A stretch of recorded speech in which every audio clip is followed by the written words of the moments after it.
Today is the day that Kingdom Hearts was released. Yes, you've heard me right. 20 years ago today, on March 28th, 2002, this amazing franchise was born and out in the public for many to play. This series was the most engaging experience I've had in my life, and it's my passion that I care for deeply.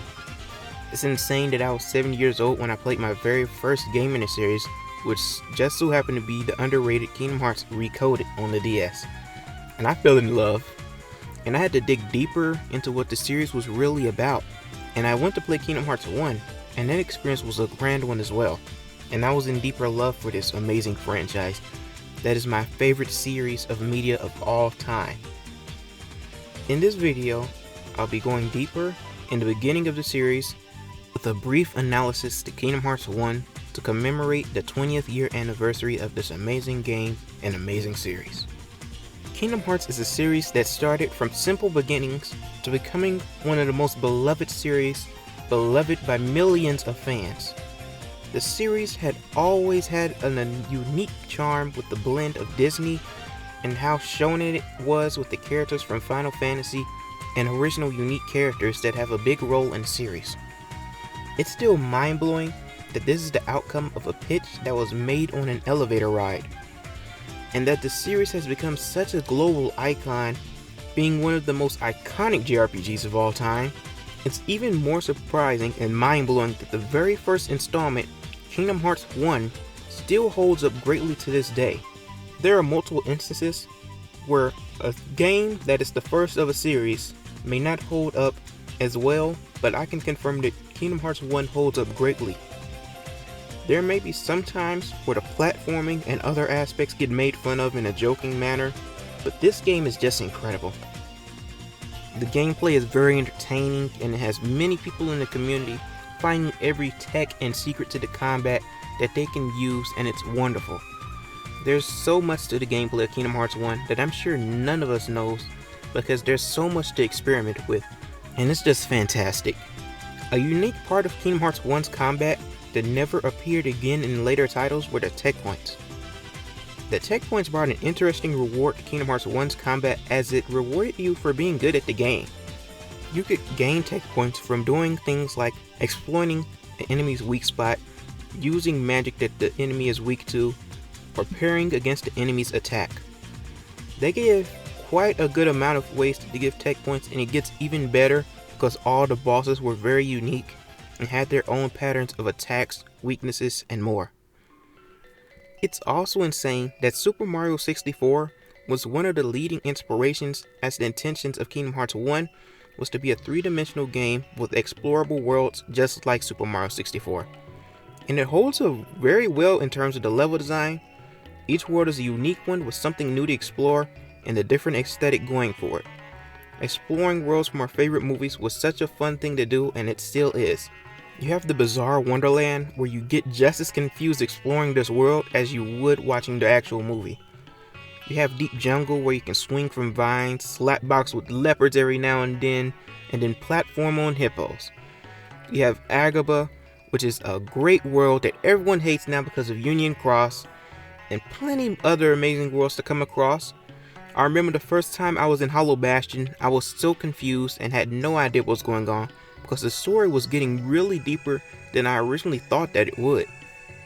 There's so many wonderful memories that I have with this game, fighting all the Final Fantasy characters, and Riku on the island for days, never giving up until I beat them all to oblivion, forging the ultimate weapon.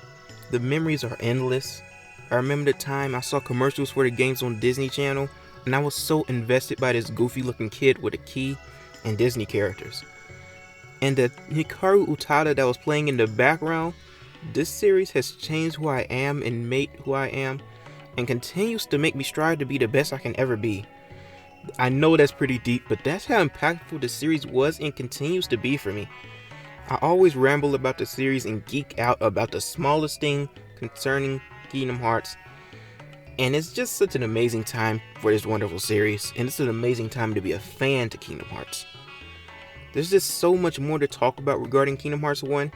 It has a masterpiece of a soundtrack with great tracks such as the character themes, the world themes, battle themes like the very iconic Shrouding Dark Cloud and Forza del Mal, there always will be that song that will be your personal favorite. And for Kingdom Hearts, my favorite song from KH1 has to be always on my mind. From hearing it in the end of the game, I completely teared up and cried. It's insane how much music can impact a game so much. Kingdom Hearts music is just something that has never missed once. Ever since Kingdom Hearts 1, it has stayed good, and I don't see it ever being bad in the future. Thanks to Yoko Shimomura, it's just amazing music, and it has some of my favorite songs of all time that I listen to even to this day. A big attraction to Kingdom Hearts is due to the charm that it has and the charm that is never faded. In Kingdom Hearts 1, the charm that the game has going for it, with it being a crossover between Disney and Square Enix, it managed to blend perfectly. There's always that goofy feeling when you're having the most tensest moment and then Donald starts to charge, making you not know whether to laugh or to take the scene seriously due to all of the deep stuff and thought-provoking moments that happens throughout the series. This charm has been carried over in all of the titles to the current one, and I think that is great. It is in current discussion that in the community that you hear often that Kingdom Hearts should ditch Disney and have less of it. But I think that Kingdom Hearts should actually have more Disney. Kingdom Hearts' identity was founded on Disney and its inspiration to Final Fantasy. Stripping it away from half of its identity would make it lose its charm, which is why I think Disney should forever have a place in the Kingdom Hearts series. Going to my final point in the video, another thing that I think Kingdom Hearts 1 also has that is amazing is the story. It's a very relatable coming of age story that uses a key theme of friendship and bonds. Personally, for me, Kingdom Hearts is my favorite example of using the power of friendship and it being utilized very great. Friendships and connections may be considered a cringe and childish trope in storytelling, but for me it still has a wonderful meaning, and Kingdom Hearts is an example of it. The story is about these three friends who set out from their island to discover the many worlds that they may believe be out there.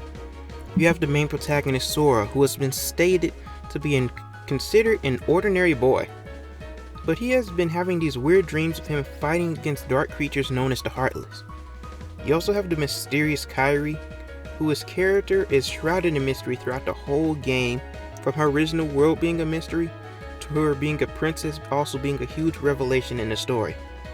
You also have the calm and cool-headed Riku, who had an intense curiosity of the outside world, which debatably became an obsession, which led him to open up to the darkness in the beginning of the game. This trio of friends became the trio that started the amazing series off, with them planning to set out by raft. However, their plans became ruined as darkness strikes their home world, destroying it, sending them all to different worlds. With this event happening, Sora wields the Keyblade and goes through many worlds with his handy companions Donald and Goofy to fight the Heartless, threatening the worlds, find his best friends, and restore his world to what it once was. Now this is a very intriguing way to start off the series, and it is generally one of the most underrated stories from the Kingdom Hearts series, but it's a really good one and tells a great story for many. This has been my short analysis on Kingdom Hearts 1. If you enjoyed the video, be sure to leave a like as it helps the channel out a lot. If you're interested in seeing more Kingdom Hearts related content, be sure to hit the subscribe button and click on the notification bell, as not only you'll be helping the channel grow, but you will never miss a video ever again. As a community question, what is your favorite Kingdom Hearts memory? We'll have a great chat down below. This has been Mira, and have a good one.